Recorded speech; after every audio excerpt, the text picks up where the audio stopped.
The living wage is an hourly wage rate calculated to take into consideration the costs of housing, transport, food and basic essentials for the worker and his or her family.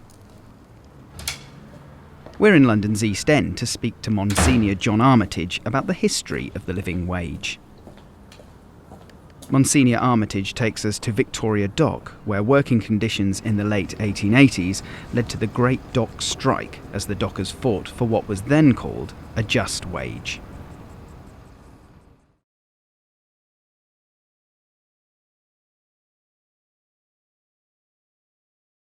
London's East End has always had a reputation for being an area of migration, people coming from all over the world. And this goes back many, many years. With that migration came a great poverty of the people who came here. We're here in the Victoria Dock in the East End of London, part of the London dock system. And in the 1880s, the conditions of the working conditions of the dockers and the men who worked in this area were particularly bad. This led to great poverty among the families of the people of this area. In 1889, the dockers came out on what was known as the Great Dock Strike, and the strike was there to help the dockers and their families to get what at the time was called a just wage, or a living wage. The object of the living wage was quite simply to increase their pay from 5 pence an hour to 6 pence an hour, and this was known as the dockers' tanner. Because of the consequences of the strike, the whole of the British economy came to a halt, and there was great efforts on behalf of national leaders to try and get the men back to work again, but also to try and resolve the issue of low pay. One of the great leaders in this was Cardinal Manning, who at the time was the Archbishop of Westminster. Manning knew his people and was greatly loved and respected among the parishes in the East End of London.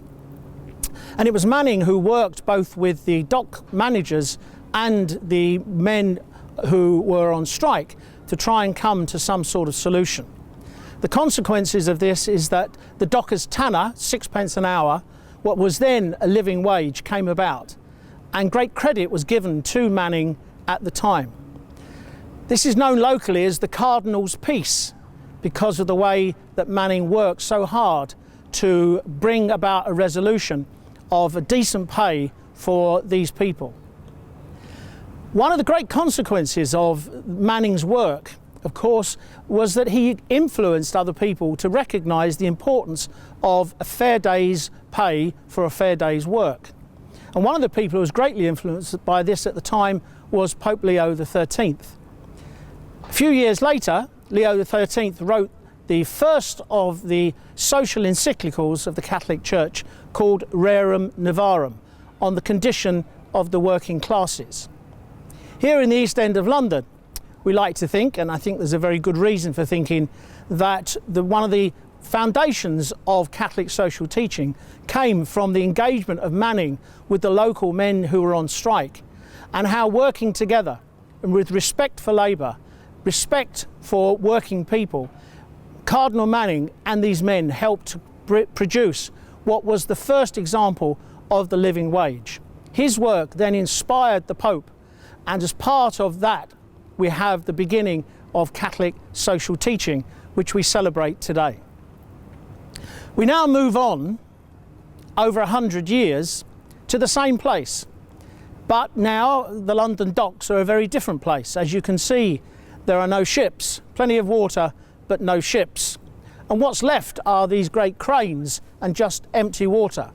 But behind me, there is the great Canary Wharf development, which is on the site of the old West India dock and the dock systems slightly closer into London. And behind us here in the Royal Docks Group is the great exhibition centre. Life has changed in the docks. But what's not changed have been the local communities that are still here and that were here right the way back at the time of the Great Dock Strike. Particularly our local Catholic parishes here of St Mary and Edward's, Silvertown, of St Mary and St Michael's in Stepney, of St Patrick's, Wapping, St Edmund's on the Isle of Dogs, St Margaret's, Canning Town. These were all the communities who were there in the 1880s, who are still here now, with large communities of people once again coming together to earn a living for their families, yet suffering very often the same sort of consequences of low pay. About 10 years ago, the local communities here came together, organised by Telco, the East London Communities Organisation, to look and to see how low pay was affecting the lives of so many people. Working together, we began to realise the similarities between what happened in Cardinal Manning's time and what was happening now. The same communities, the same docks, the same area, the same conditions for many people of low pay and casual labour. But today it's called contracting out.